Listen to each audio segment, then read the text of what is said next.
Hello and welcome back, or just plain welcome if you're joining us for the first time. This is going into session 2 in today's virtual conference.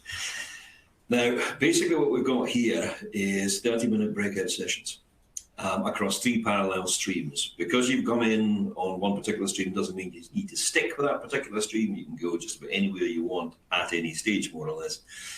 You'll be able to attend 3 options live across the breakout sessions, and the remaining breakouts, don't worry about missing anything, will be available on demand after the event.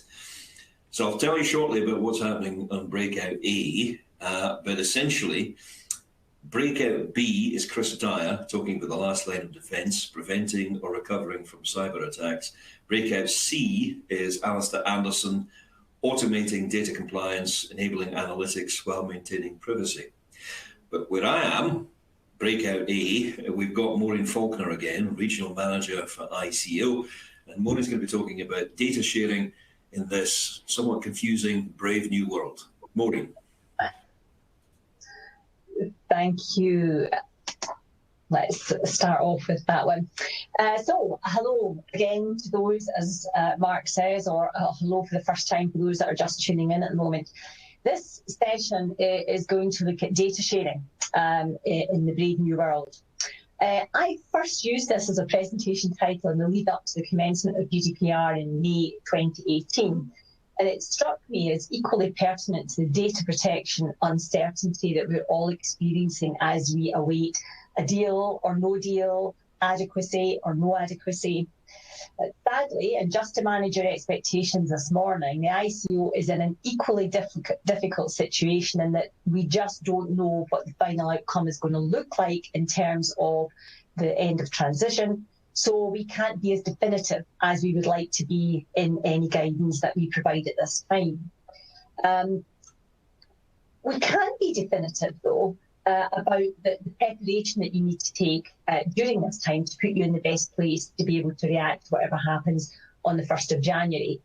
And I'm not just talking about your hangovers. No, we're talking about transition. First, we're going to spend some time looking at some of the fundamentals of data protection, especially in the context of the spirit of the law. And then we'll look at compliance and how that's about building a good, strong foundation before going on to address some of the sharing issues that we are most often asked about. And then finally, we'll look at what tools you can use to help you with compliance. The first thing that I'd like to reiterate to you is the fundamental purpose of data protection legislation. So this is the preamble to the GDPR, as it was for the 95 Directive 2, I might add. But many controllers focus on the first part of this, which is all about protection, and they don't get to the second part, which is all about the freedom of movement of data. And that very often is something that surprises people, that the data protection legislation actually is there fundamentally about the free movement of data. And that can be quite a revelation for some people. But no, this doesn't mean, don't get me wrong, this doesn't mean that you can share everything with everyone all the time. It's about sharing just what's needed with the right person at the right time and doing it in compliance with data protection law. However, it is easy to get caught up in ensuring the protection of the data to the extent that it actually works against the notion of free movement, so that data protection is viewed more as a barrier than an enabler. Here are some of the things that I've actually heard said over the years. So the law makes it difficult, more difficult and complex for sharing. The law stops you sharing altogether. The law is used selfishly just for individuals' own uses. The law requires consent, and the law is just too scary to share, so let's do nothing. Rather, I would put it to you that the opposite is true. The law facilitates sharing. Remember the preamble? It's about the free movement. It is an enabler rather than a barrier. And it can have so many wider benefits to society as a whole. And it provides many circumstances when sharing can take place without consent or even in the face of an outright objection. And finally, the bigger picture is, well, what harm and detriment will happen if you don't share? Indeed, data protection law provides the framework that allows sharing to happen safely, securely, and proportionately. Often the myths around data protection come from a place of fear. I don't really know what the law permits, so I'll just keep it all safe and do nothing with it. That's definitely not the purpose of the law. Again, let's look at another recital. Recital 4 of GDPR provides yet another insight into the thinking behind the legislation, and it chimes with this preamble there about the free movement of data. Here we see that the prime directive in relation to processing personal data is that it should be designed in such a way as to serve mankind, and we won't get into any gender discussions over that. Oftentimes, I think that once again, this has turned around in relation to sharing to the point that it can seem as though sharing is for sharing's sake. In that regard, the recital goes on to remind us that any processing of personal data must be considered in relation to its function in society and in the context of fundamental rights and proportionality. So how do we do that? Well, the first place to start is in the builder's yard. Bear with me. In order to ensure compliance in any type of processing, you have to think about it in terms of building blocks. You need to build the right safeguards and protocols, and you need to do that in a systematic way. You can't start building with the roof. Indeed, on a building site, there's often lots of activity in the early days, but very little to see as the initial work is all below ground, building a good, strong foundation in which the structure is going to sit. In data protection terms, that's about ensuring compliance with the 6 data protection principles, and some of them might be considered to be the foundation work of your compliance. So I'm going to concentrate now on those 6 principles. The first principle, which is your first building block, is about lawful, fair and transparent processing, and very definitely is the foundation for building good compliance. If you don't get this one right, then it's like building your house on sand. It might look good at first glance, but as soon as it's exposed to the elements, it'll collapse. What is lawfulness in terms of that? Let's break this down. Well, it kind of does what it says on the tin. For processing personal data to be lawful, you need to identify appropriate Article 6 and Article 9 legal bases that can be relied on. There are also additional conditions, don't forget these. There are additional conditions in respect of sensitive personal data provided for in the Data Protection Act 2018. And I actually had someone that I was dealing with just the other day who had forgotten or didn't realise that there was additional conditions in the DPA. So please have a look at that. You're going to use that under Article 9.4, essentially. But, you know, it's not just about compliance with data protection law. That, as I said, kind of does what it says in the tin. But lawfulness in data protection terms also means that you don't do anything with the personal data that's unlawful in a more general sense. So, for example, processing could also be unlawful if it results in, say, a breach of duty of confidence, if you exceed your legal or constitutional powers, or a breach of an enforceable contract agreement, for example. That would still make the processing unlawful in data protection terms. So what is fairness? If any aspect of your sharing is unfair, then you'll be in breach of this whole principle, even if you can show that you've got a lawful basis for the processing.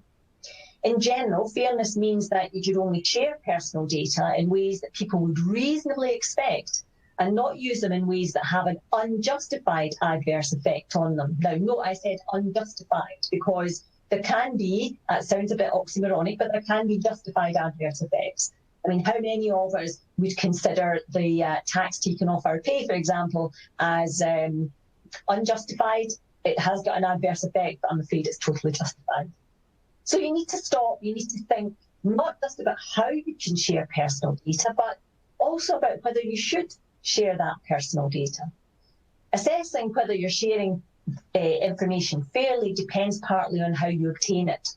In particular, if anyone is deceived or misled, or if it's unclear, then where you're getting that personal information, then that is likely to be unfair.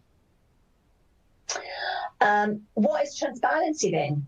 How does that differ from fairness? Well, transparency is about being clear, open and honest with people from the start about who you are and about how and why you share their personal data. For me, this part of it is not only a foundational principle, but going back to the building analogy, this bit here, the transparency, is the cornerstone of your compliance. If you don't get this one little bit here right, and I'm not here talking about that whole principle, if you don't get this one little bit here right, the transparency aspect, then it doesn't matter how much you build on top of that, it's going to fall down, absolutely. And transparency is even more important when you have no direct relationship with the individual and you're actually collecting their personal data, say, from another source. Because then individuals have got no idea that you're collecting and sharing their personal data, and this can affect their ability to assert their rights, and that's sometimes known as what we call invisible processing. So I spent some time on this one principle, but as I said, for me, it forms the foundation of your compliance. It is that fundamental, but I'll speed up a little bit now going through the rest. The second principle is all about purpose limitation. It aims to ensure that you're clear and open about your reasons for obtaining personal data, and that what you do with the data is in line with the reasonable expectations of the individuals concerned. This helps you to be accountable for your processing and helps to avoid function creep. It also helps individuals understand how long you intend to share the data and allows them to make decisions about that. The third principle, that's about data minimization, and requires that any personal data being used for sharing is adequate, relevant, and limited to what is necessary in relation to the purposes for the sharing. The GDPR doesn't define these terms, but it will depend on your specific purpose for collecting and using the data. So to assess whether you're holding the right amount of personal data, you must first be clear about why you need that data in the first place. The fourth principle is about accuracy and requires that personal data being shared are accurate and, where necessary, kept up to date. You must take reasonable steps to ensure the accuracy of any personal data and ensure that the source and the status of the personal data is clear. Remember that rights pertaining to accuracy are about matters of fact, not opinion. So that's very, very important. So about matters of fact, not opinion. Remember too that if data are found to be inaccurate, you will be required to rectify that data, and not only you, but you need to alert anyone with whom you've shared those data so that they can then update and rectify their data that they're holding. The fifth principle is the storage limitation principle, which requires that personal data are kept in an identifiable form for no longer than is necessary for the purposes for which they're processed. This is probably the question that we're asked most: how long do I need to keep this record for? And we then say to them, oh, for as long as is necessary, which is very helpful. But what we say there is look at your legal obligation and look at your business need. Those are the two criteria on which you're going to base your retention schedules. So apart from helping you to comply with the data minimization and accuracy principles, this will also reduce the risk that you'll use the data in error or to the detriment of all concerned. So a good retention policy will be vital to show your compliance. We knew of one organisation that actually reduced its retention period for a particular data set from 15 to 10 years and saved several £1,000s in storage costs as a result. So it makes good business sense to make sure that you've got good retention policies. So the sixth principle is about integrity and confidentiality, or what the GDPR might refer to as the security principle. And it requires that you have appropriate security. Now, appropriate means for the data you're holding. The more sensitive the data, the more robust your security has to be. So it's appropriate security to prevent the personal data you hold being accidentally or deliberately compromised. And remember, this isn't just about the cyber security space that possibly everyone's thinking about given the nature of this conference, but it also covers physical and organisational security measures, from secure entry to the building to fit-for-purpose data protection policies and procedures. Ultimately, you need to evaluate any risk to the rights and freedoms of individuals in terms of the likelihood and severity, so that appropriate technical and organisational measures might be implemented to ensure a level of security appropriate to that risk. That's the fundamentals. So finally, there's the principle of accountability. hang on, did I not say there were 6 principles and now I'm giving you a 7th? Well, yes, there is. We've got our 6 data protection principles, but this principle of accountability is the overarching principle that sits around all of this. And this is new from GDPR. This isn't just about complying. Accountability principle is about evidencing that complying, being able to show, being able to prove how you respect people's privacy. And this can help you develop and sustain people's trust. So that in itself, again, makes very good business sense. If you can assure your clients or your users that you take privacy seriously and that those are not just empty words, then you will build trust. It will give you a competitive edge, as we were speaking about in the earlier session. Moreover, if something goes wrong, I'm not going to say if, when, it's going to happen, when something goes wrong, then being able to show that you actively considered the risks and put measures in place can help mitigate against any potential enforcement action that we might take, or perhaps if you're subject to another regulatory body, what they might take. So those are essentially your building blocks, all of which are needed to make your data protection structure safe, secure and compliant. I now have the virtual nightmare of somebody actually coming to my door. So apologies, because I have 3 dogs and they're now going to go crazy. But we'll carry on regardless. Let's explore some of the regular inquiries that we deal with around the notion of sharing. First and foremost, let's go to the elephant in the room. What about sharing personal data from the 1st of January 2021?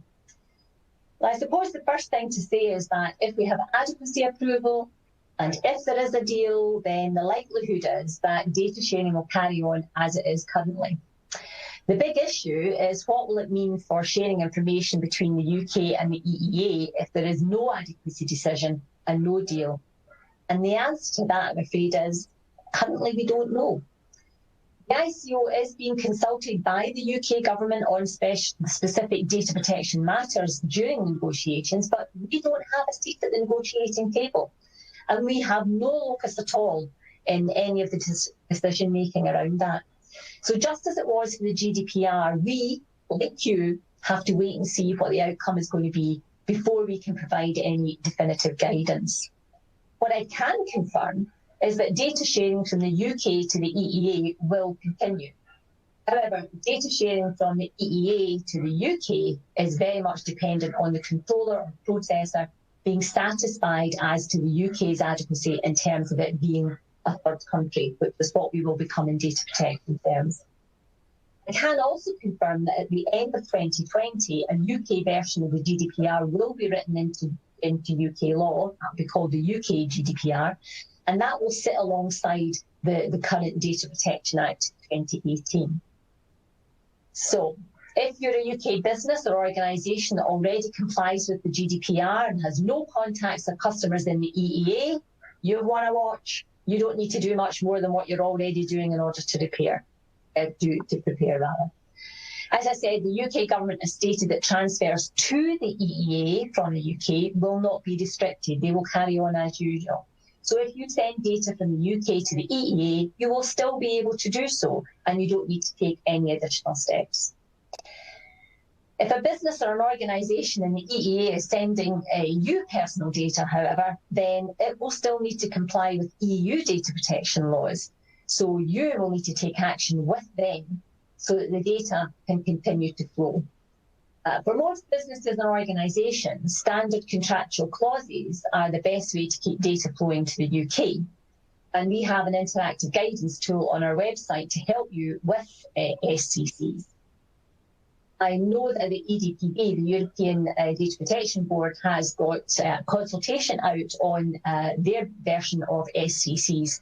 And so certainly if this is going to affect you, then please make sure that you respond to that consultation. But finally, you need to make sure that you review your privacy information and documentation and identify any minor changes that need to be made at the end of the transition period.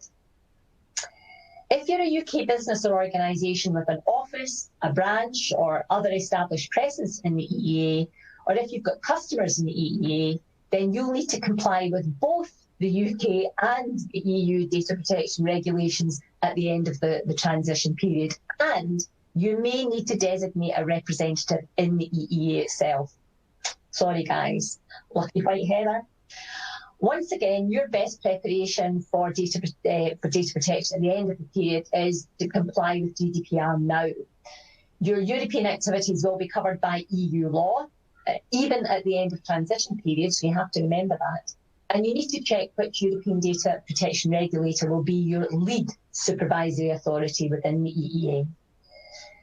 If you're only based in the UK, but you offer goods or services to individuals in the EEA or monitor the behaviour of individuals in the EEA, you'll still need to comply with the EU data protection regime in relation to these activities. In most cases, you'll also need to appoint that suitable representative. That person will act as your local representative with individuals and data protection authorities within the EEA. But remember, it can't be your current data protection officer or one of your processors that happen to be in the EEA. Again, you need to make sure that you review your privacy information and documentation to identify any minor changes that need to be made at the end of the transition period.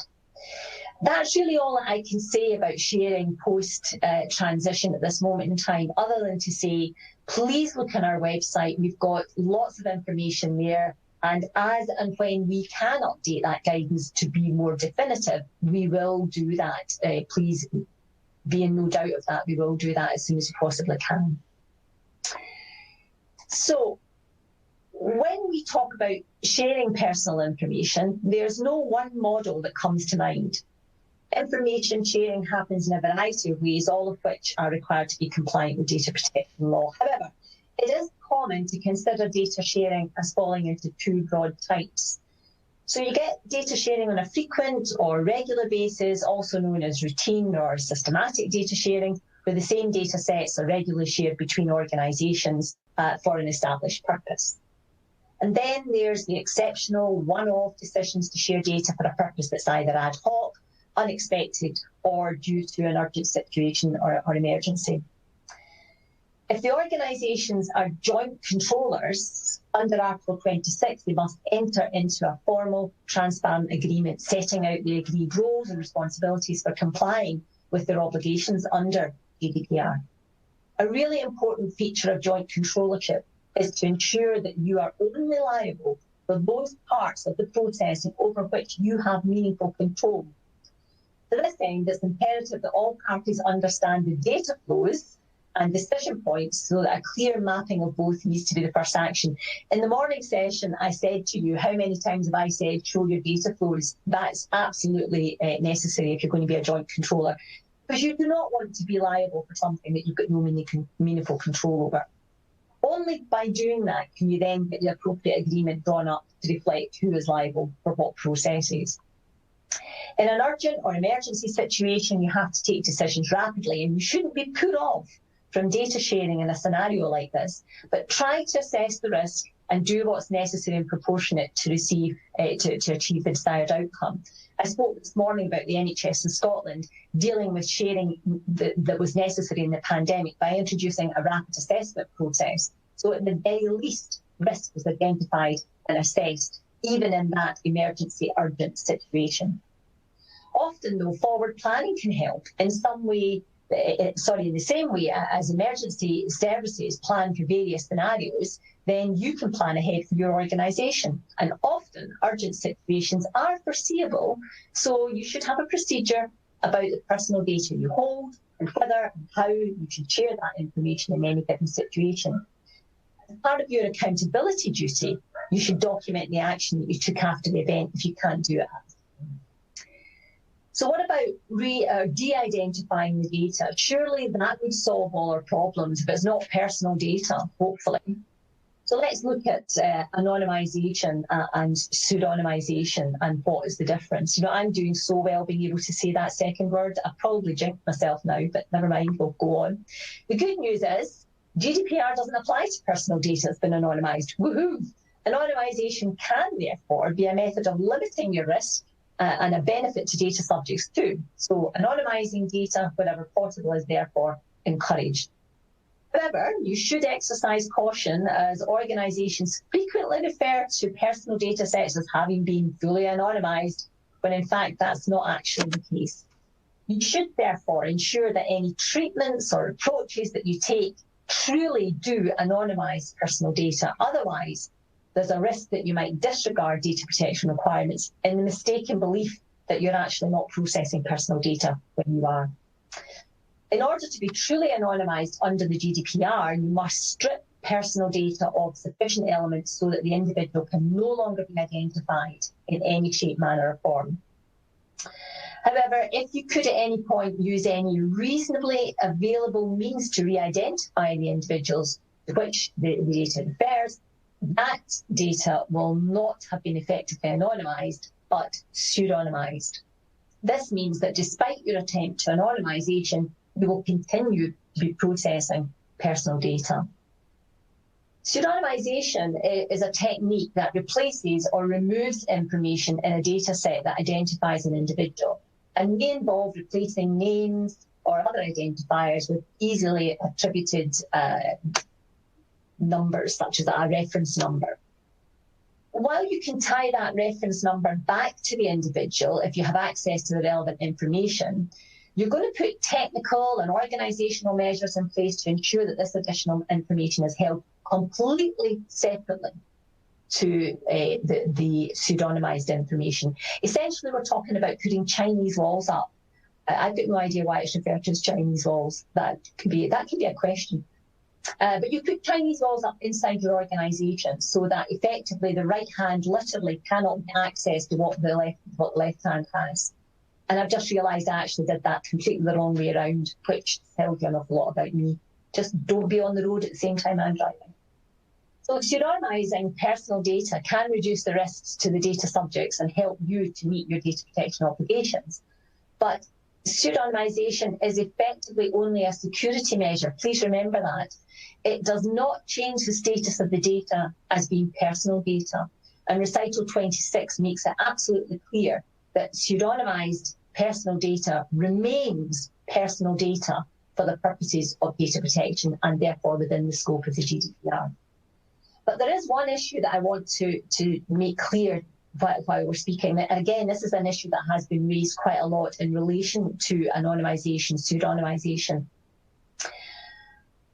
Pseudonymised data has been shared with a person who has no access whatsoever to the keys. Now, I'm not talking here within the same organisation where there's Chinese walls separating it. I'm talking here about absolute separation. So you're sending it off to another organisation who has got no locus within your organisation whatsoever. So there's no possibility for that additional information to be accessed so that you can re-identify the data. It's pseudonymised data in your hands because you have got the key, albeit it's somewhere else. But once it's received into their system, it's anonymised, fully anonymised. So that's really important to remember that. Once it's received into their system, the recipient has it, it will be fully anonymised at that point. So what are some of the tools that perhaps you can use to help you share personal information in compliance with the law? The first has got to be a data protection impact assessment. And they are there to consider compliance risks, but also broader risks to the rights and freedoms of individuals, including the potential for any significant social or economic disadvantage. The focus is on the potential for harm to individuals and to society at large, whether that's physical, material or non-material. And to assess the level of risk, a DPIA must consider both the likelihood of the risk and the severity of any impact on individuals. DPIA doesn't have to indicate that all of the risks have been eradicated. We're not looking for that. I mean, we get up in the morning and every decision we make has got some level of risk attached to it. But it's about getting it to an acceptable level of risk. It should help you document that and assess whether or not the remaining risks are then justified. DPIAs, remember, are a legal requirement for processing that's likely to be high risk.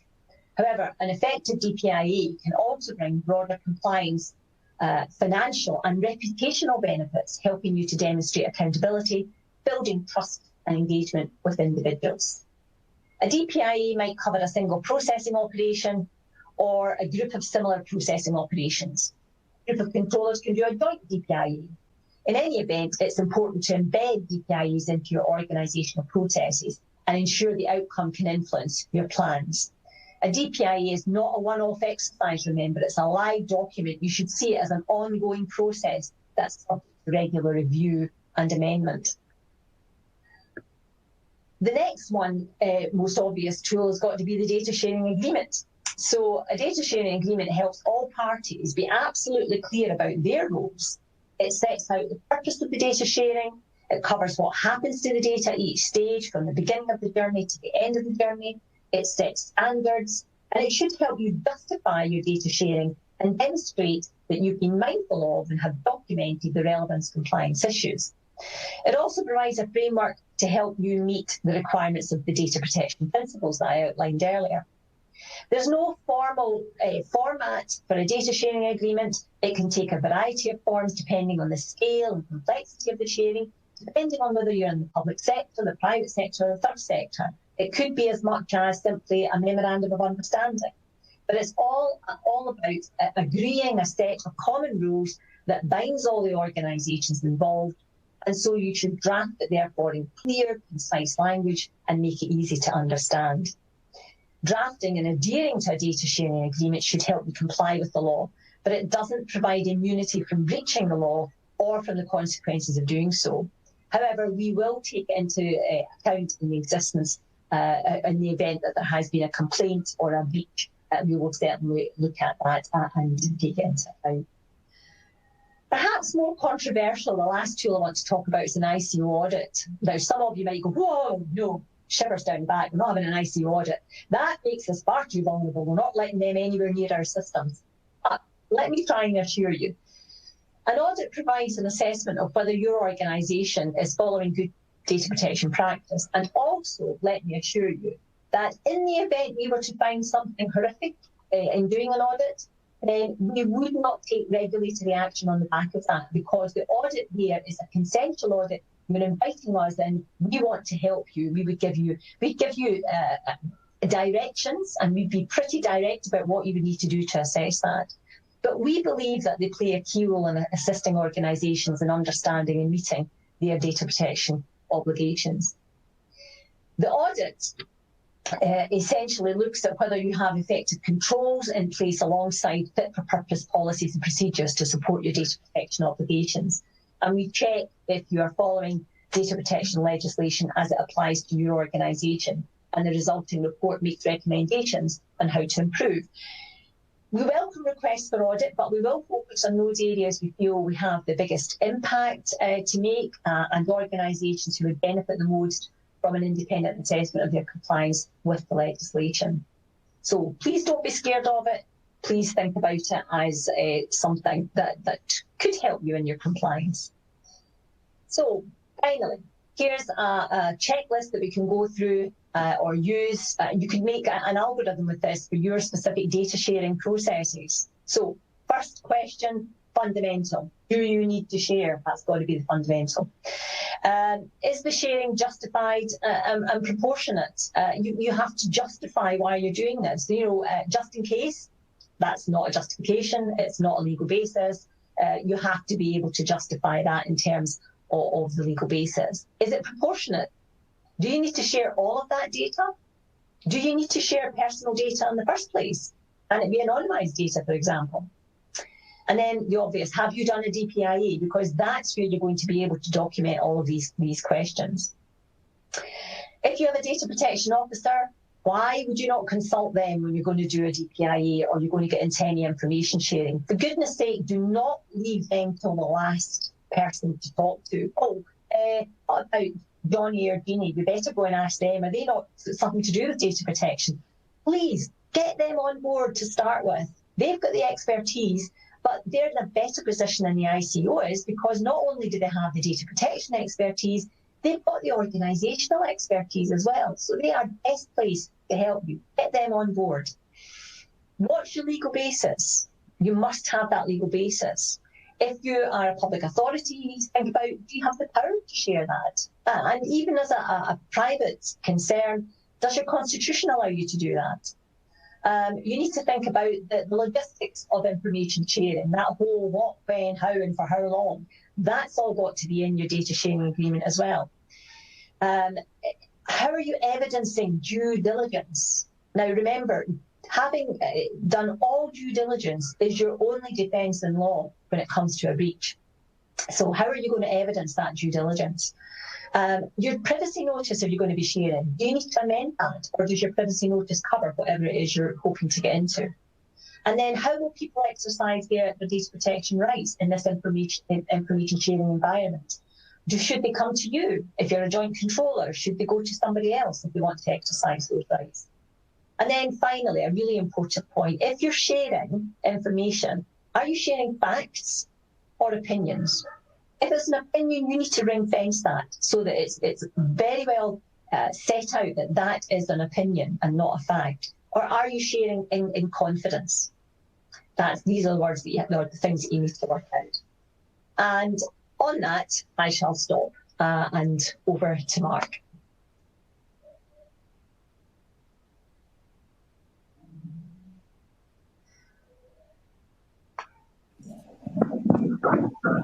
Thank you very much for that. Sorry, we're having technical difficulties at this end. It's an excellent presentation, heaps of information in there. We've run slightly over, so unfortunately we've got no time for questions. So to Stephanie Vasey, Lisa Powell, Thais Bento, and if I can just find there was another person there, David Gilfillan. If you're going to email Maureen or possibly direct chat within the confines of this virtual conference, I'm sure we can catch up with that. And you pointed out right at the very beginning of your presentation, Maureen, that Brexit's rapidly approaching. To be absolutely honest, ICO, like every other organisation at the moment, has got no clue what is going to happen on the 1st of January. But you'd also pointed out in your previous presentation that you are retiring in a couple of weeks. So to use your own term, you want to watch, Quine. Well done. Listen, Maureen, thank you very much. Nice speaking to you. Right, this is stream 1. We're going into the next breakout sessions now. So basically, stream 2, breakout E, is the end of international data transfers at David Goodbrand. Fergal Hennigan is on stream 3, 6 reasons to protect Office 365. But right now in stream 1, we've got Jenny Brocci, a Senior Policy Officer for the ICO, looking at the Children's Code, the introduction to the age-appropriate design code. Jenny, over to you. Thanks, Mark. Let me bring up my slides. So yes, I'm going to give you a bit of a whirlwind tour. I've just been told we're a bit short on time as well, so let me see if I can do this quickly. So what are we going to speak about today? So my aim is to provide you with a bit of an overview of the origin and status of the code, help you determine whether your service is likely to fall in scope, have a look at the 15 standards, and then hopefully time at the end for questions. Now, I'm aware there's a lot to cover in the next 20 to 25 minutes. So while I'm going to run through all of the standards, I'm going to focus on those that are new to the code. So some of the standards you'll find, such as, for example, completing a DPIA, you'll already be very familiar with. So I won't spend as much time looking at that. Okay. So why has the ICO produced a statutory code? So as the DPIA 2018 was moving through Parliament, there was some concern amongst parliamentarians, and in particular from Baroness Kidron. And I think I had a nice picture of Baroness Kidron, but she seems to have disappeared from my slide. Anyway, you can imagine her picture there. That Article 8 of the GDPR, and that's the article that prevents children under the age of 13 from providing their own consent to information society services, requiring instead for their consent to be authorised by a parent or guardian, did not go far enough to protect children online. So Baroness Kidron argued that it placed too much responsibility on parents and guardians to monitor their children's activity online, and not enough responsibility on service providers to create an age-appropriate environment for them. And so Section 123 of the Data Protection Act 2018 was born, and it was passed with cross-party support. It required the Commissioner to produce an age-appropriate design code that had a purposely broad scope, and would apply no matter what lawful basis was being relied upon for the processing. Okay. Oh, there she is. She's appeared. Okay, so what was the purpose and the kind of ambition behind the code? Well, fairness is key. It was really about creating real change in the online world for children. Processing of personal data, of course, drives content that children see and interact with online, and it can have a profound impact on their well-being. So the Children's Code sets out clear standards that will help services comply with the law and ultimately create safer spaces for children to learn, explore and play in. The code then seeks then not to protect children from the digital world, but to protect them from within it. What is the status of the code?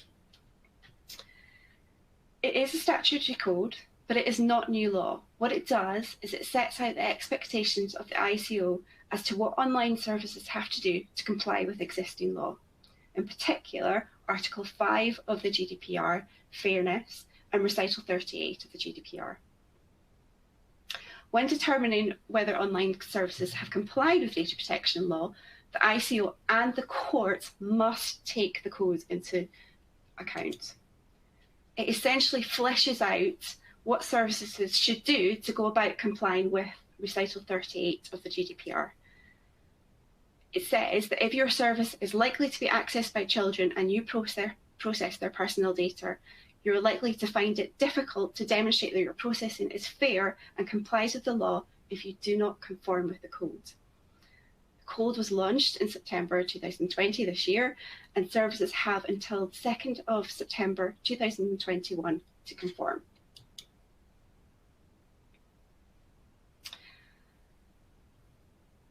So, what is an information society service?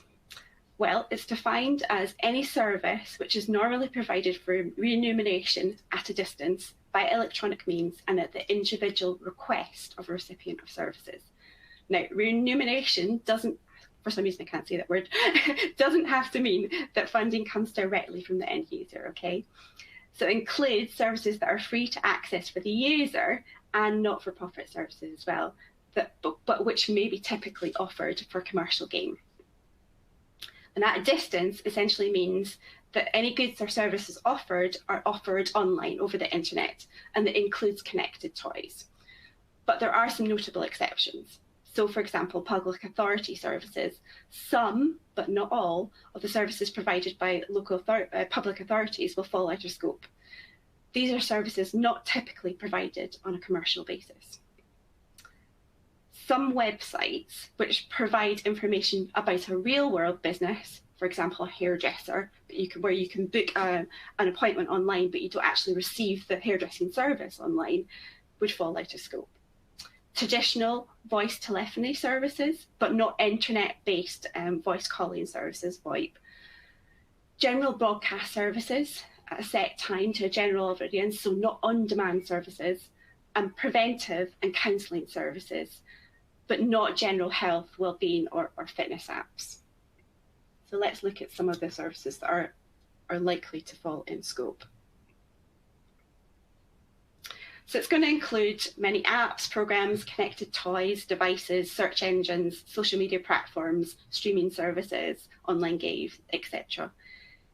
It is not restricted to services specifically directed at children. It's services that children are likely to access. And you can use the flow chart in our code to determine if you fall in or out of scope. But I would say, don't get too hung up about whether you're in scope or not. We would encourage you to think of the code as helpful. Like I say, it gives you a kind of nice, neat structure and certainty about how to comply with existing GDPR obligations. Okay, so let's look at the standards. Standard 1 is the best interests of the child. This comes from Article 3 of the UN Convention on the Rights of the Child, which says that in all actions concerning children, whether undertaken by public or private social welfare institutions, courts of law, administrative authorities or legislative bodies, the best interest of the child should be the primary consideration. and I quite like the UNICEF version for children, which says that when adults make decisions, they should think about how their decisions will affect children, and all adults should do what is best for children. I think that sums it up nicely. So a child's needs might include safety, health, well-being, family relationships, physical, psychological and emotional development, identity, freedom of expression, privacy and agency. The best interest of the child, as you'll see, is a thread that runs throughout the code and all of the standards. It's critical to get this right at the design stage. But note, it says that the best interest of the child should be the primary but not the only consideration. It is a balancing test. So the best interests of one child may, for example, come into conflict with the best interests of another child. And for those of you who are seasoned in data protection, you'll be familiar with this kind of balancing of the rights and freedoms and interests of others when it comes to the three-part legitimate interest test. So what do online services need to do? In simple terms, you need to identify the impacts of your processing on the rights and freedoms of children, mitigate any negative impacts, and then make a decision about whether the processing is justified. So taking into account the need to ensure that a child has the appropriate care and protection that is necessary for their well-being.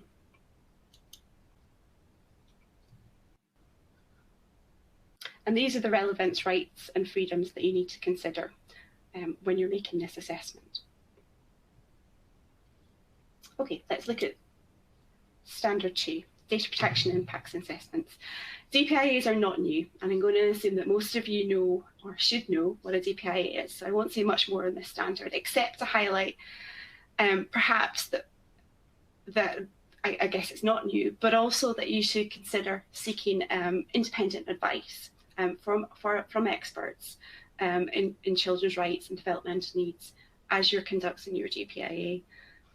This will help you conform to standard 1, the best interests of the child. Okay, standard 3, age appropriate application. This standard recognises that children have different needs and require different levels of protections at different ages and developmental stages.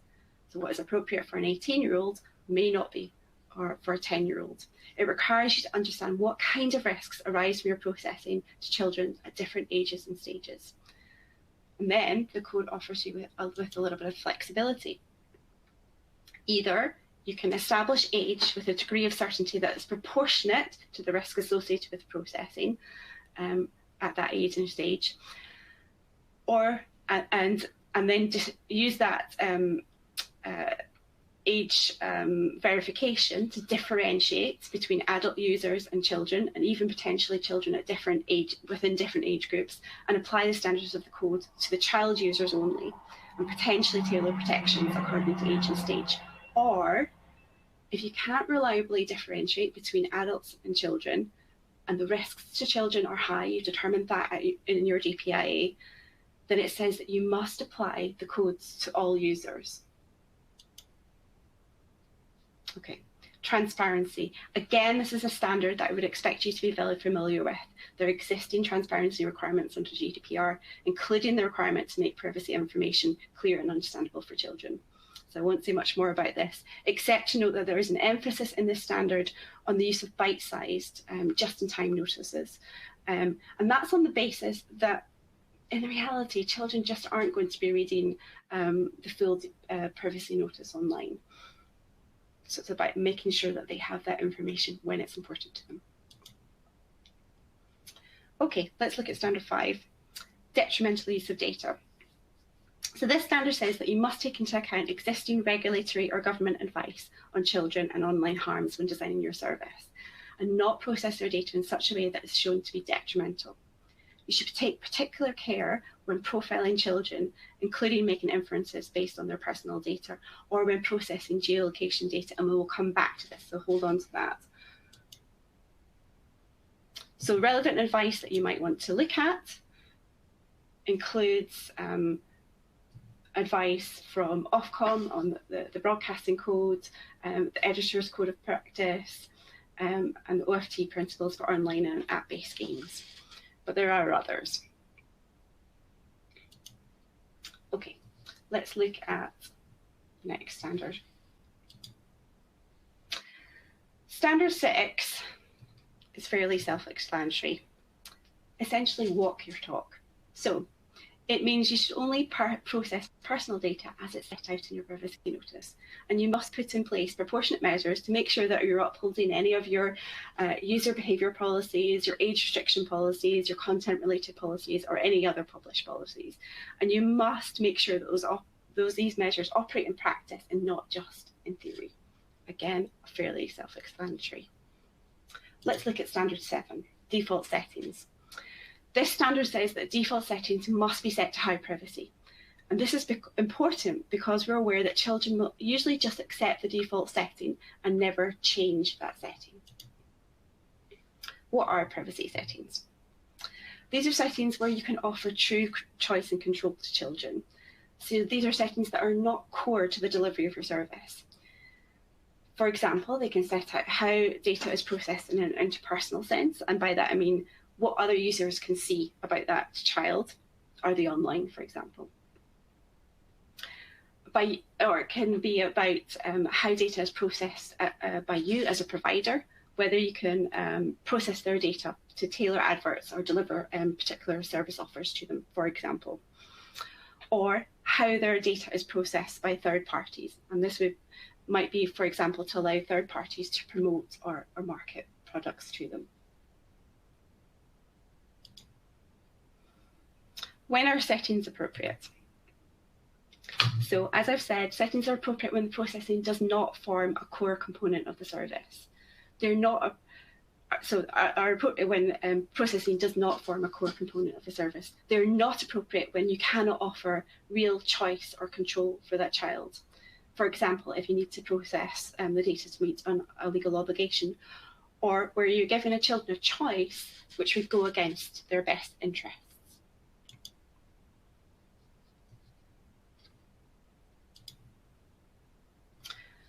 And what happens if a child decides to change the default settings? What if they opt for a lower privacy setting? Well, you still have a duty to protect that child. You should consider whether you need to provide a further intervention. Whether this is necessary will depend upon the risks you have identified in your DPIA. In any case, you should be providing age-appropriate prompts and explanations when the settings are changed. So you have changed these settings. This is the impact that it may have.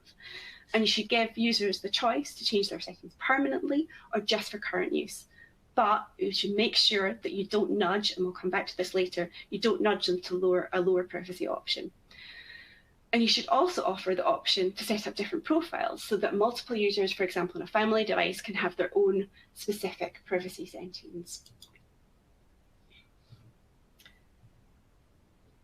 Keeping privacy settings high by default will help you meet your obligations under Article 25(2) of the GDPR.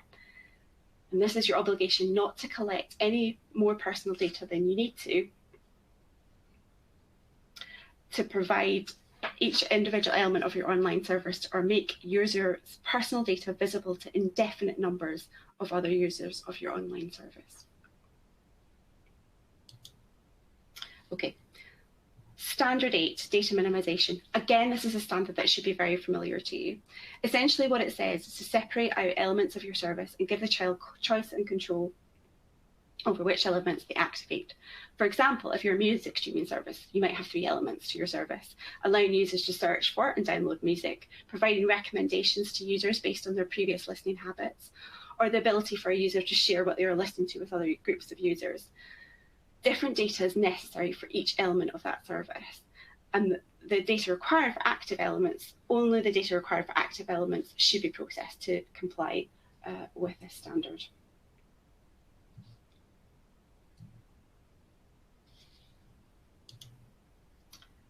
Really importantly, when a child comes out of the app, that app should not continue to process their personal data once the child has stopped actively using that service. Okay. Let's look at standard 9, data sharing. We've just had a presentation from Maureen on data sharing. So again, this should be something that you're familiar with. But what you have to think about in terms of this code is that it's about protecting a child. And as Maureen set out in her presentation, data sharing can mean sharing with third parties or with different parts of your company, for example. As we've said, it doesn't mean that no data sharing can take place, but it does mean that the best interest of the child and the likely impact on their rights and freedoms must be taken into account, and there must be a justified, compelling reason for the sharing. You must determine, to determine this, you should consider the impact of on the rights and freedoms of the child, so which you will do in the DPIA anyway, and you must think about fairness. Will it have a negative impact on their well-being? And what can you do if there is a likely negative impact? What can you do to mitigate this impact? Given the care and protection that children need, is the sharing justified? But remember, as set out in our forthcoming code of practice on data sharing, if there's a compelling reason, such as a safeguarding situation for you to share, then you always can.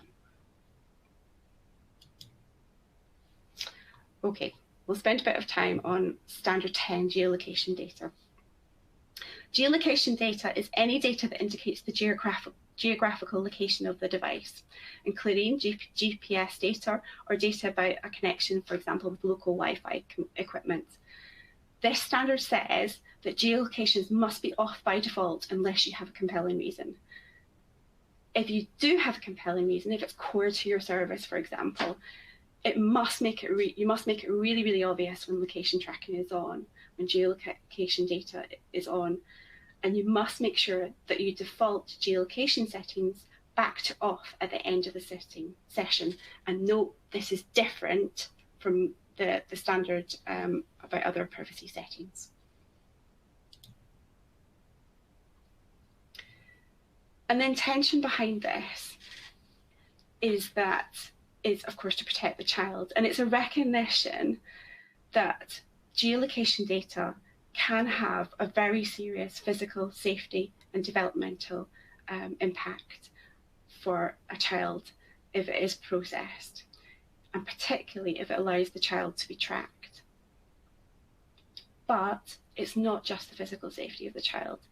Persistent sharing of location may mean that children have a diminished sense of their own private space, which may affect their development of their own kind of sense of identity, and it may infringe on other rights to freedom of expression and privacy. Okay, Standard 11, parental controls.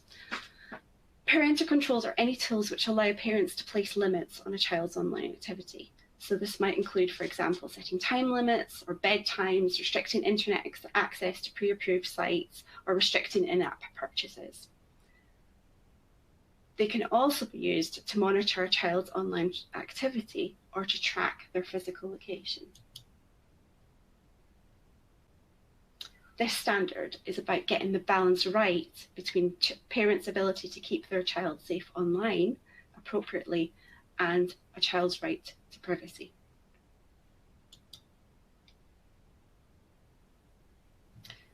To comply with the standard, online services need to ensure that they provide age-appropriate information to children so that they can understand their role, the role that their parents are playing in keeping them safe online, and so that they know when they are being tracked and monitored. I'm going to pause here because I've made a deliberate mistake in my slides, which is to miss out, I can't believe I did this, but which is to miss out Standard 12 profiling. So I'll run through that quickly now without an accompanying slide. This is an important one though, so it's annoying that I missed it out. This standard says that you must switch off options which use profiling to off by default unless you can demonstrate a compelling reason for profiling to be on by default to take into account of the best interests of the child. And you must allow profiling if you have, and that you must only allow profiling if you have appropriate measures in place to protect the child from any harmful effects, in particular being fed content that is detrimental to their health or well-being. This is not new to the code. Recital 71 of the GDPR and Article 22 prohibit profiling that has a legal effect or similar on children unless certain criteria are met, and you'll be familiar with this. But remember, once again, Standard 12 is not an absolute ban on profiling. You can use profiling if it is core to the service, but be aware that there's a very narrow interpretation of this. But you must be able to demonstrate that you can protect children from any harmful effects.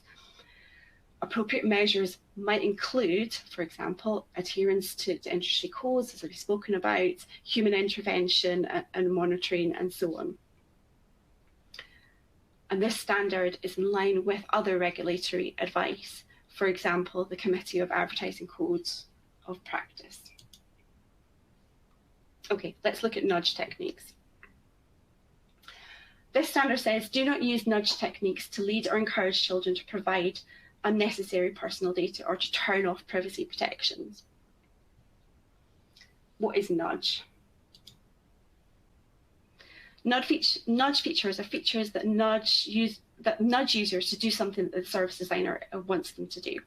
And they can be subtle or unconscious prompts. So think, for example, a massive yes button and a very tiny no button. You can use nudge to promote high privacy behaviour or to promote health and well-being, but you cannot nudge children to opt for a lower privacy setting, for example. Okay, let's look at connected toys and devices. So connected toys are any physical products which are supported by functionality through an internet connection. So they might include, for example, an interactive teddy or robot, a fitness band, an interactive speaker, home hub products, for example. And they present particularly challenges because they are toys used by the youngest age ranges. There's potential for multi-user use. They tend to lack a screen, so there's no kind of obvious interface for communication.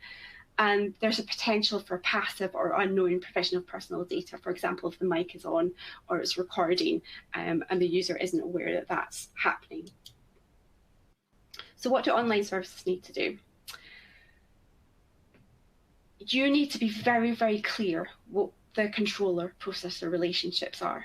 So for example, if you are a provider of a connected toy and you have a separate provider who provides the online component, be very, very clear what the controller-processor relationship is there.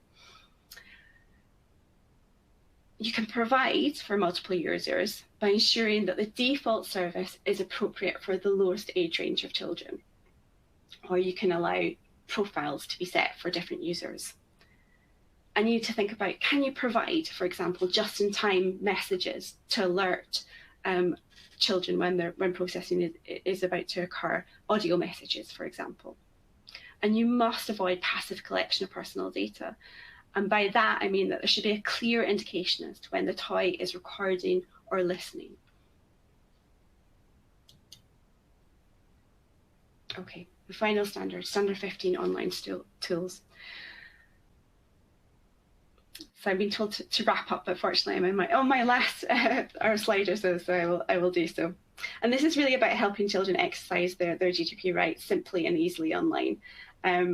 Remember that recital 65 says that the right to erasure is particularly relevant for children who have provided consent for processing online. But let's look at some of the things that services can do to conform with this standard. And it's really about helping children exercise their rights easily and accessibly. So make the tools prominent, make their guidance and information age appropriate and easy to use, and make them specific to the rights that they support. Okay.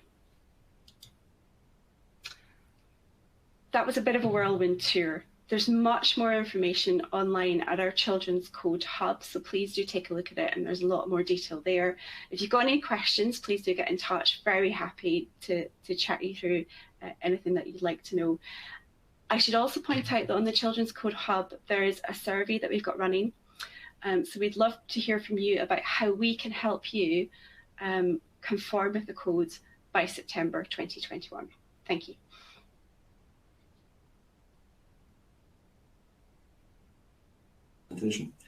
Jenny, thank you very much for that. Thank you very much for rounding up your presentation. I'm sorry we overran slightly with Maureen. This third breakout section in Stream 1 is Cami Vanea, a lecturer in cybersecurity and privacy at the University of Edinburgh. Without further ado, because of shortage of time, Cami, I'm just going to hand straight across to you. Thank you very much. So today I'm going to be talking about effective information security advice, and also a bit about things like remote working, which I know is a big issue for everyone right now. So just to introduce myself very briefly, I head the Technology Usability Lab in Privacy and Security at the University of Edinburgh, and my lab works on a very wide range of different things. I'm not actually presenting my own research today, but you're hearing a lot of kind of the lessons we've learned in that research kind of in the presentation. But you're welcome to go ahead and check us out because we have a lot of interesting stuff. Today, though, I want to be talking about identifying user problems, so kind of thinking about what the security and privacy needs are of your staff and how to find that information really easily. Where users are getting their advice. So normally I talk about companies, but since we're all working from home, I thought I'd actually bring you some of the research that already exists around what we know about normal users, general users, the families, who's all in the spaces your employees are working in, how they're judging their advice. And then finally, I'm going to talk a little bit about how we're teaching them right now. I know we all want to be teaching them through policy documents, but that's not what they're learning from. So let's go and talk about what those communications are, because that might enable you to do some of these things more effectively. So we're going to start with one of my favorite topics, which is signs. I don't know why I'm so into signs, but signs are really nice because they emphasize where there's problems in a space. And I'm going to start with physical signs and then we'll move to computers. But when you look at a space and you want to understand what are the human factors issues in the space, one of the fastest ways to do this is just look at the signs. So if you look at this one here, you can readily tell that the problem here is that there's no visible evidence that this dishwasher is on or off.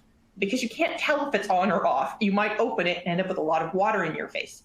So just looking at this space, you can actually find a really basic usability problem just by looking at the signs. And so I'm going to have you kind of think about that a little bit more with other signs you see continuously. This one happens to say, please push. Just standing outside this Starbucks, I watch people repeatedly just slam into the door, trying to go and like pull it when they can't, right? And yet this is the joke stock door in Edinburgh. I didn't see a single person get this one wrong. They just used it. And you can tell when the space is really having usability problems or people are having difficulty interacting when they keep running into something and then they put up a sign. Signs also are really nice because they highlight common problems. Someone puts up a sign when they've got an issue. You look at this space here, we can see criminals beware, we can see no parking, we can see this warning about children running into the street. It does take me about 2 seconds to figure out what problems this street's experiencing just by looking at the signage that has been posted. I really like this one. This is how to use the coffee machine. If you want one war in an office, like how to correctly use the coffee machine. And that's happening because the usability of this machine is not necessarily obvious. But again, just wandering around looking at the signs will tell you a lot about the problems in a space. This one's also funny because the length of the instructions is bigger than the device itself, because again, the device is very hard to use, so it doesn't think about how to go and actually explain it. So one nice thing here is that I'm showing you a lot of physical signs, but think about what is in your emails that is being sent right now. If you're using Slack spaces, what's in the Slacks, what's in the Teams, what are some of the announcements you're seeing going out right now that have to do with security or how things are being used? And that can actually, again, have an impact. Attitudes are also a big issue. So here you see a guy crossing the street despite it saying sidewalk closed, right? So sometimes by looking at the signage that exists, like the big banners, all of this sort of stuff starts telling you what is it in a space that is not matching what users expect, right? So this person's like, well, of course I can cross this street. I'm looking at the street. It's perfectly safe. I'm just going to cross it anyway. There's a big sign like, please don't cross this space. And so people are making these judgments. And it's also important to understand that when we start moving more from general signage into security, people don't just break security rules. Actually, if you go talk to your average person, they don't tell you security is unimportant or that it's a good idea to break into this company. They break them because they have a reason. There's a tension that exists here. They may have an attitude difference between what you think is important, what they think is important. And that really matters. And it's worth sometimes to kind of think also about how much effort your users are putting into avoiding security. So here's a picture that's, I know it's been brought up many times, that shows the password that's behind this news anchorman. It's written on the whiteboard. But I want you to kind of think for a moment how much effort it took to stand up, walk across the room, figure out the password, handwrite it on the board, right? This wasn't a mild thing. This isn't a lazy person who did this. This is somebody who honestly, this was the easier solution than explaining to 12 different people how to go and log into the network. So this is a beautiful sign, actually, when it comes to security, because it really tells you what the problem is in this space. If you literally gave this person, whoever wrote this, a pad of one-time passwords that they could tear off, they probably would do it. And it would have changed the space. And then this is worth kind of stepping back and sometimes asking, why do we even involve users in decisions? Because obviously they're like, why do users do this? Why are they continually breaking things? How come they're sharing their passwords? Why are they writing it on whiteboards? And it's worth sometimes just taking a brief retrospective and asking, why do we even involve a user in a decision? Like, why would I even put this switch here if it's got big do not switch off on it? Why is it even here? And the answer is that it has to do with context, because usually the computer, the engineer, whoever put this thing in doesn't have as much context as the user who's standing right in front of it. So here we're seeing things like do not switch off unless authorized, right? And you're hoping that the end user actually knows whether they're authorized or not. All right, that was a really quick run through of some basic concepts, but the main point here is that particularly when you get back to the office, it's really nice to kind of wander around and take a look at the signage. Just walking through a space will tell you what your security problems are in a way you can't even get with a survey or anything else. And even when we are talking about working from home, I mean, look at the emails that are being shared. Look at the advice that's going up on your website. I mean, all of that stuff is kind of telling you where the friction points are that you need to work on. So I'm going to switch a little bit here, and that was kind of my normal, like, how to find security problems discussion. But let's start talking about end users, and here I mean normal end users. I'm not talking about employees who necessarily got training. We're looking at the general population. Many of these studies actually focus a lot on the American population, but they do cover groups like the UK and Europe. And just what does an end user think security even means? So what you're looking at here is a study by Google. On the left, you're seeing security non-experts' top safety practices. So what they did was they just went onto a common website that's used by many online users and just asked, what are the top 3 things you would recommend your friend do in order to stay safe? And the left is the answer. And on the right, they went to the Black Hat Security Conference and just cornered people and asked the exact same thing. What would you do? And it's really interesting looking at the comparison because if like install software updates doesn't even exist on the normal people's list. I even asked the author, it doesn't exist on the top 200. If you go and you look on the right, you'll see things like strong passwords, 2-factor authentication, password managers. If you go and ask an average user, they will tell you not to use a password manager because they're not supposed to write a password down. The reason I'm showing you this list is it helps you understand where you need to pick your battles. It's a waste of your time to say, don't share personal information, don't share personal information, don't share personal information. They know that.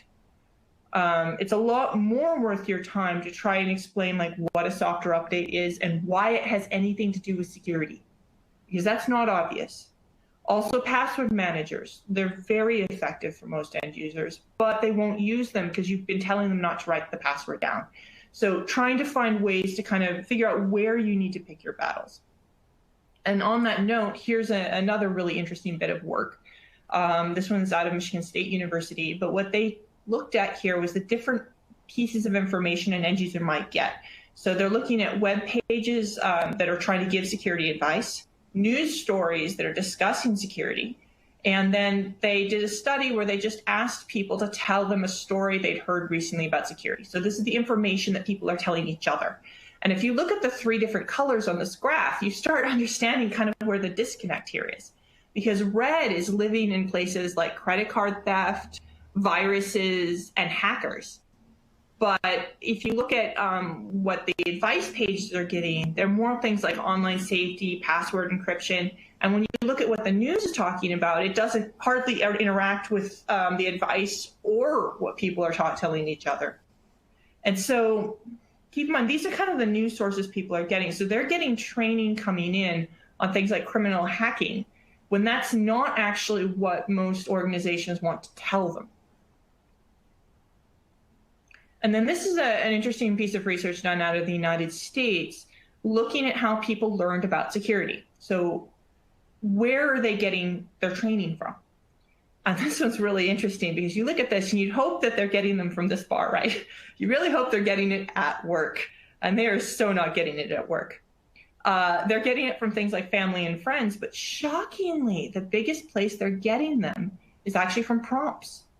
You know those things that pop up and tell you things like, you know, there will be a cookie on your computer soon, or this is what the password policy is, or stuff like that. That's actually where they're learning about security. They're not learning it from your documentation. They're barely learning it from your training, but they're definitely learning it from these small little tidbits that are showing up on the screen. And let me kind of talk through a little bit of that.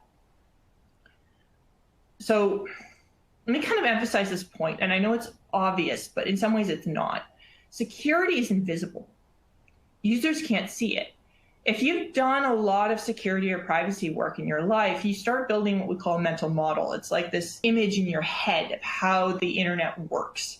And so you can go and run stuff against that model and try to figure out, you know, what will happen.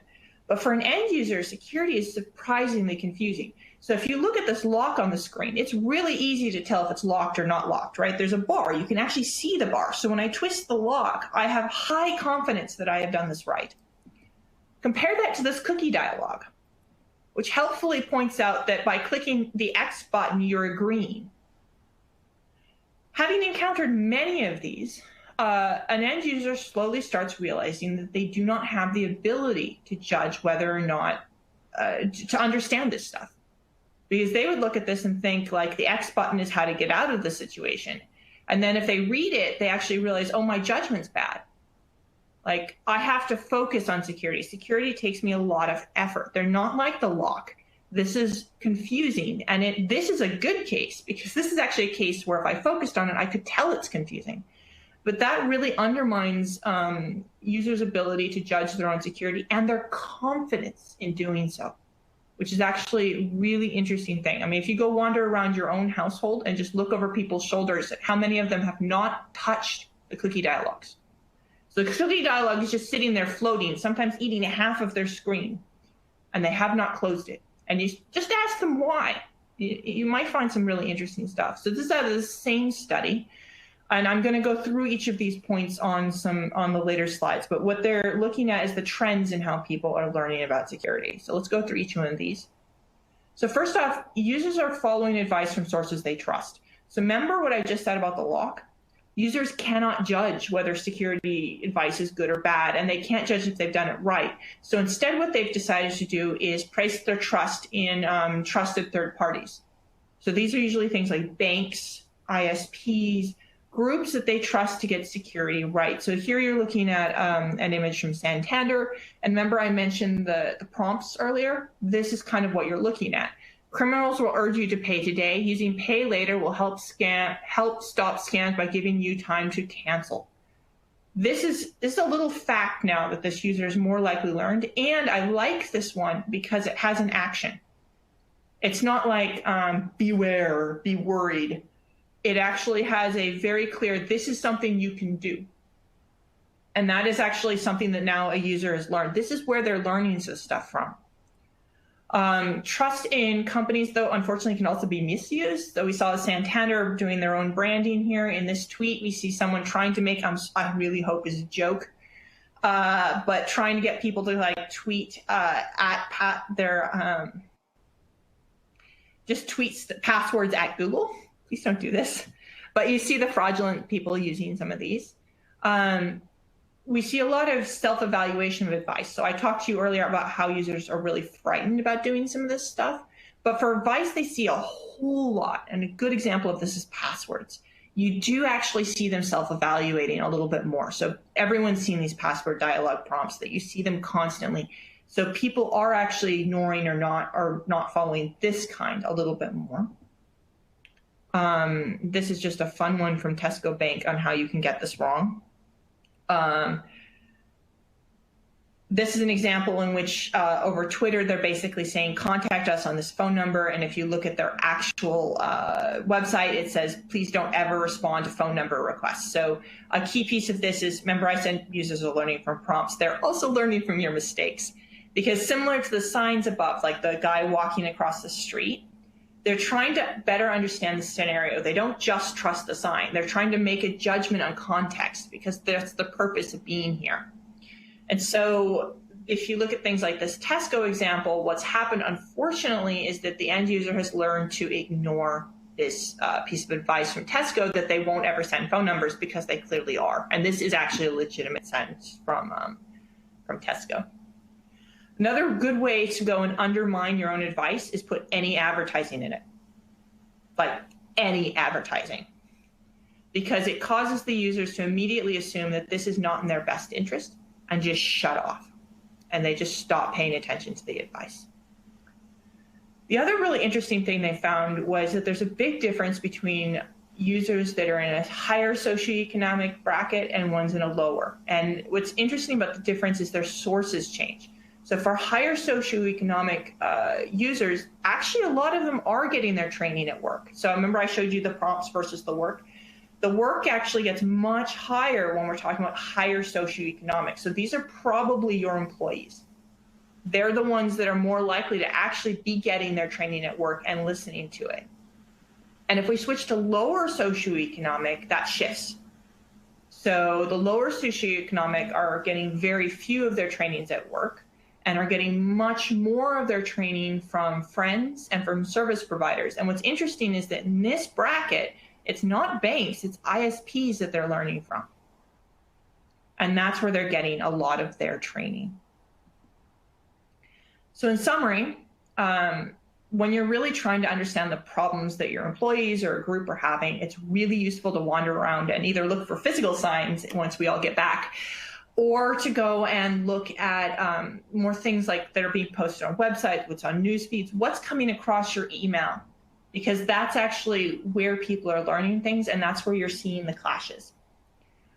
Users are often looking for different information that's being provided. So it's worth actually understanding, and again, looking at those signs.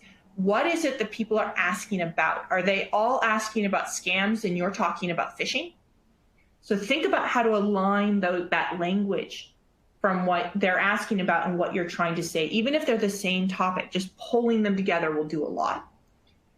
Users are actually getting trained from these prompts, these small little sentences you're writing on websites, these little notes you're putting in different places. That's where they're learning a shocking percentage of their security information from. So it's actually worth your time to really spend looking at your own website and asking, what am I training an end user to do when they engage? And then the last point is that trust is impacted by advice delivery. Users really have to just trust you. They don't understand the security and they can't test it themselves, which means that they are doing a lot of judgment about whether or not the advice you're giving them is good advice or terrible advice. And a lot of that lanes off of trust, branding, whether it looks like marketing, things like that. And so think a lot about what trust cues you're giving out when you're giving your advice, because that will have a big impact on how they take it in. All right, and hopefully I am still on time. You are absolutely on time. Thank you. Thank you very much for that, Cami. That was excellent. I've got a few questions for you. Obviously, you're saying people don't understand security, they have no concept about whether they're doing the right thing or not. Is anybody talking at the moment about putting security education into schools? I have seen some discussion about that, and for a long time I've seen a lot of discussion talking about how to best present that information, because one of the big issues we have is that security is a moving target.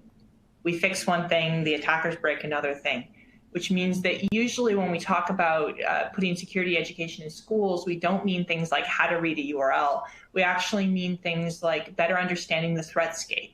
So simply understanding that it's possible for someone to send a fraudulent message, or even just talking about things like cyberbullying, which are a very common issue in schools already, but transfer very neatly online. And you can easily talk about cyberbullying, but also talk about things like access control, how to manage who your friends are, what you're posting publicly, things like that actually very neatly fit into a lot of the messaging we're giving already. And just at that age group, it's sometimes very challenging for them to project how things might impact them in the future. But conversely, I would argue the school age group, particularly teenagers, have a phenomenally detailed understanding of exactly when they post it, who's going to see it. And building off of that is actually very effective. So yes, there's ongoing a lot of discussions about how to do this, but how to do it in a way that's kind of future-proof or will assist young people long-term in their management. Yeah, as a consumer, I frequently come across things where it says, what's your address? What's your postcode? What's your telephone number? Blah, blah, blah, blah. I think you don't need any of this rubbish. I've told you where to post it. Just get on with it, basically. And quite frequently, I will get two-thirds of the way through a transaction and think, nope, and I'll just go and shop somewhere else. Has anybody done a calculation about how much money is lost to businesses by being too pushy, by asking for too much information? So I'm not aware of a specific study on that, but I have talked to businesses about this. So I won't mention the business, but I talked to one of their human factors researchers who says that now one of the top things they do with their engineers is they force them to sit down and build a forum, like just a web form, like a sign-up form, as one of the first trainings they do at the organization, because it's actually so hard to balance the what do we need against what's going to turn our user off. And Apple is renowned for their measurement of time to wow, right? So like you have a box, you get the box on Christmas morning. How long does it take between the box being in a box shape and you being able to actually use the device? So usually this isn't thought of in terms of security, though it is actually obviously important for privacy. But usually companies think about this a lot in terms of fall off from users, just because it's so laborious. There's a good reason Amazon doesn't ask you any questions until you've already got everything in the shopping cart. That's because of something called the sunk cost fallacy. People, once they feel like they put a lot of effort into something, are likely to keep at it, even if they're looking at a really annoying forum. Also, I have a suspicion that a lot of people are lying in many of those forums as much as possible. Yeah. No, I've seen a development recently whereby they're saying, okay, fair enough, you can do this. But you give us your email address, and then the confirmation comes back on the email address. So they have to have your correct email address before you can progress the transaction. Yes, there's several ways around this actually. Obviously, you can always maintain 2 email addresses if you're a crazy person like me. I'll be on the phone later. Yeah, I have many more than 2 email addresses. We're not discussing that. But there are other tricks, like there's something called plus addressing, which isn't used by very many people. But if you put the first bit of your email plus and then the @ symbol, you can put anything you want afterwards. So I can do things like kvenier plus shoes @ imta-ed-acta, which is my work email address. And then I can actually track everybody that email address got shared with. Again, this is a more advanced thing. It's not what I would recommend for average users, but I imagine that our audience today is a little bit more technically interested. You mentioned Apple. Obviously, Apple's a very good example, but are there other organizations you've come across that do this kind of stuff really well, that manage to interact with the public without necessarily napping them off?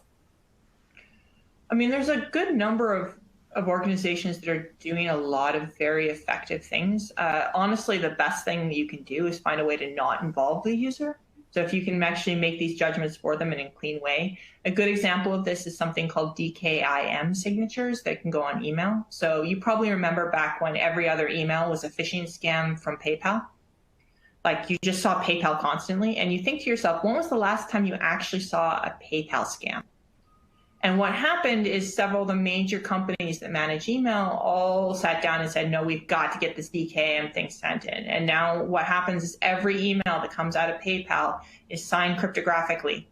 And all the large email providers check that signature. So if they see anything that has the word PayPal in it and it doesn't have that signature, they just toss it. It doesn't even hit your trash folder or your spam folder. It goes so thrown out. And that was a very effective way of kind of thinking about what the problem space was and moving it out of the user space entirely. And places where you can do that are very effective. I love the idea of there being something out there that is just for stuff that is so crap, nobody even wants it in their junk box, you know. I think that's wonderful. Gabby, thank you very much for that. Been nice hearing from you today. Much obliged. Right, that's us for the end of session 2. We are going to be breaking for lunch now for about 60 minutes. The final session 3, will start at 1:30. Now's a good time to visit the exhibition hall during the breaks, see the solutions that are on offer there, and hopefully support our sponsors. And don't forget to enter the prize draws. Somebody's got to win it. I was only joking about the Amazon vouchers. But from me, Mark Stephen, until, well, the other end of lunchtime. Thanks for tuning in.